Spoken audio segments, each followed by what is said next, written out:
Good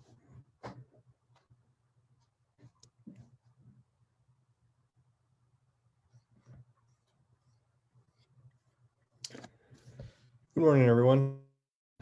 This is a practice run for some asynchronous CEU modules that are going to be produced in the near future. My wants are to get through this PowerPoint, see what my timing is like, how the materials present. I definitely welcome your feedback at the end. Feel free to post questions related to the topics covered in this presentation in the comments below. I will do my best to respond to all questions. Please remember, these slides are for professional pesticide applicators, thus not all things covered will fit your life specifically.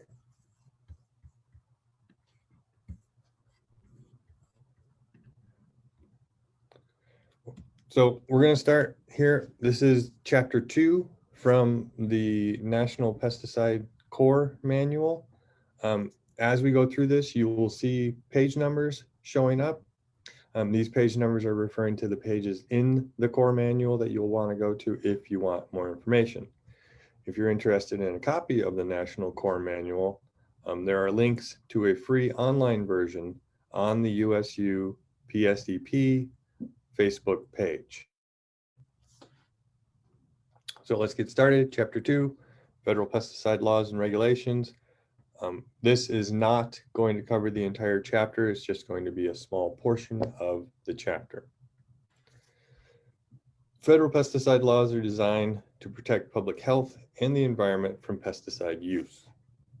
We recognize that pesticides are important tools for pest management, and with their use comes great responsibility. Many aspects of pesticides are regulated through various laws, including their registration, labeling, sales and distribution, transportation and storage, application, disposal, and use in food production. The Environmental Protection Agency, EPA, administers the Federal Insecticide, Fungicide, Rodenticide Act, which covers all of the aspects of pesticide use. FIFRA, this federal regulation, like most, is very lengthy and updated periodically as processes and needs change. While herbicides are not in the acronym, they are also covered under FIFRA. The EPA is charged with many other responsibilities, such as registering pesticides for use, evaluating data to ensure both human and environmental health are protected, and imposes precautions and restrictions for pesticide use to prevent adverse health effects. The EPA covers the registering of pesticides, can stop sales of any pesticide, ensures consistent labeling and packaging throughout the U.S. It approves the pesticide labels as a legal document, reevaluates older pesticides under new standards. State laws can be more restrictive than federal laws, and violators are subject to criminal and/or civil penalties if they don't follow the labeling. When EPA reviews the data for a manufacturer's new pesticide, EPA scientists make an evaluation of the relative hazard of each product and classifies who can use it and have access to them.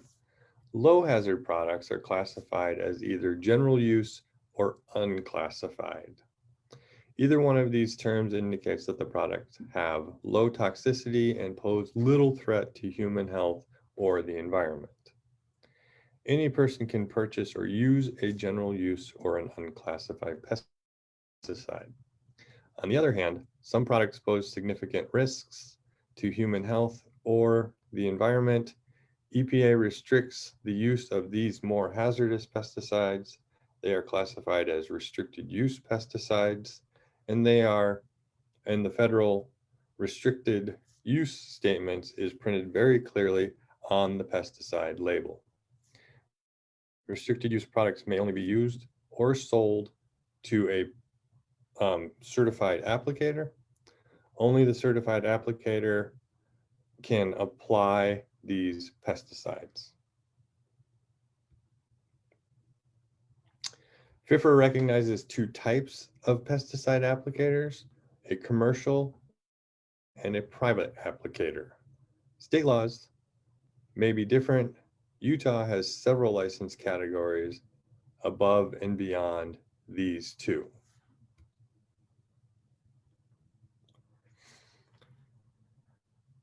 Beyond not following the label, there are several other federal law violations that can occur.